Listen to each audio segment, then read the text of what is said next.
जावा जैसे जाने माने क्लासिक ब्रांड को रिस्टार्ट करने के बाद क्लासिक लेजेंड्स ने अब YZD के 3 बाइक्स कुछ दिनों पहले लॉन्च करके इस ब्रांड का भी पुनर्जन्म किया है। और इन तीनों में से आज हमारा ध्यान नए YZD एडवेंचर पे है, जो एक्चुअली देखने में रॉयल एनफील्ड हिमालयन की काफी याद दिलाती है।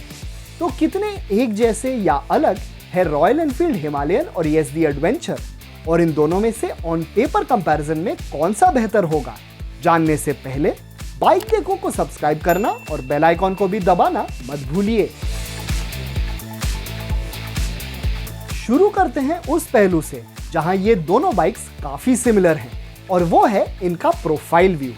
दोनों में सिंपल डुअल क्रेडल चैसी और लॉन्ग ट्रैवल सस्पेंशन है, मोनोशॉक रियर सस्पेंशन के साथ। अब हालांकि YZD एडवेंचर का सस्पेंशन ट्रैवल खास करके फ्रंट फोर्क का हिमालयन से काफी कम है, लेकिन दोनों के ग्राउंड क्लियरेंस में कोई फर्क नहीं है। साथ में दोनों में manageable seat height, of road biased spoke wheels और ब्लॉक पैटर्न टायर्स, सामने और पीछे डिस्क ब्रेक और डुअल चैनल ABS और मिनिमल बॉडी पैनल्स है। और सिमिलैरिटी यहां तक ही है। सबसे पहले, जबकि हिमालयन का हैलोजन हेडलाइट फ्रेम पे ही माउंटेड है, एडवेंचर का LED हेडलाइट ट्रिपल क्लैंप पे है। उसके बाद, जबकि दोनों में simple squared of fuel tank है, एडवेंचर का फ्यूल टैंक हिमालयन से थोड़ा बड़ा होने के साथ साथ पुराने YZD रोड किंग के टैंक जैसा दिखता है। इंजन की बात करें तो ये एक और जगह है जहां जमीन आसमान का फर्क है। जबकि हिमालयन में रॉयल एनफील्ड का trademark long stroke air cooled engine मिलता है, एडवेंचर में जावा पेराक पे based short stroke liquid cooled engine है। अब जैसे आप देख सकते हैं, हिमालयन में ज्यादा टॉर्क है जो कम RPM पे भी आता है, जिस वजह से ऑफ रोड कंडीशंस में इंजन को ज्यादा मेहनत नहीं करना पड़ता। दूसरी तरफ एडवेंचर का short stroke engine quick raving है और यहाँ स्लिपर क्लच भी मिलता है, जिस वजह से इसका सिटी राइडिंग एक्सपीरियंस हिमालयन से थोड़ा स्ट्रेस फ्री होगा। साथ में इसमें हिमालयन के 5 गियर के मुकाबले 6 गियर हैं, जो हाईवे क्रूजिंग में भी हेल्पफुल होगा।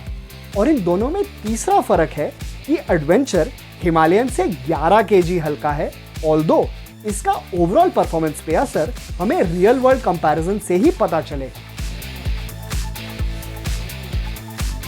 अब हम मानते हैं कि हिमालयन और एडवेंचर दोनों ट्रेडिशनल ऑफरोडर्स जैसे दिखते हैं, लेकिन फीचर्स के मामले में सिर्फ हिमालयन ही ट्रेडिशनल कहलाता है। हमें गलत मत समझिए, हिमालयन में डुअल चैनल ABS है और इसके सेमी एनालॉग क्लस्टर में स्पीडोमीटर, ओडोमीटर, टैकोमीटर और फ्यूल गेज जैसे यूजुअल इंफॉर्मेशन के साथ साथ कंपास, गियर इंडिकेटर और ब्लूटूथ कनेक्टिविटी के through turn by turn navigation भी मिलता है। लेकिन यहाँ YZD एडवेंचर क्लियरली आगे है।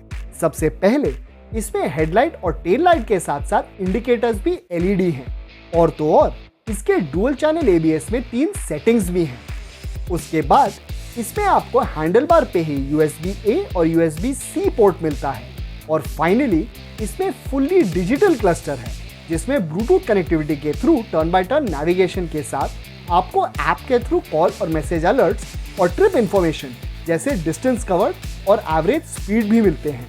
और क्लस्टर के दोनों ओर एडजस्टमेंट स्क्रूज हैं, जिससे पूरे इंस्ट्रूमेंट क्लस्टर को ही 15 डिग्री से टिल्ट कर सकते हैं, जो YZD के मुताबिक खड़े होकर चलाते हुए राइडर्स के लिए ज्यादा कन्वीनियंट होगा।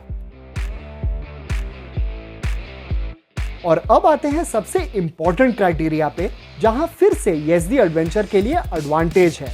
जैसे आप देख सकते हैं, एडवेंचर की कीमत हिमालयन से कम ही है, और क्योंकि इस कम कीमत में थोड़े ज्यादा फीचर्स भी हैं, तो हो सकता है कि ज्यादा लोग YZD एडवेंचर को चुनें। लेकिन रियल वर्ल्ड में बाइक को सिर्फ प्राइस देख के और बिना चलाए नहीं खरीदा जाता, तो इन दोनों में से बेहतर बाइक का फैसला इनके रियल वर्ल्ड कंपैरिजन के बाद ही पता चलेगा। लेकिन क्या आपको YZD का पहला एडवेंचर बाइक पसंद आया, या आप अभी भी हिमालयन के ही दीवाने हैं? कमेंट्स में जरूर बताइए। तो बाइक देखो को अब से ही सब्सक्राइब कर लीजिए और बेल आइकॉन को भी दबाना मत भूलिए। तो मिलते हैं अगले वीडियो में, तब तक अपना ख्याल रखिए, सब समय रूल्स फॉलो कीजिए एंड कीप वॉचिंग बाइक देखो।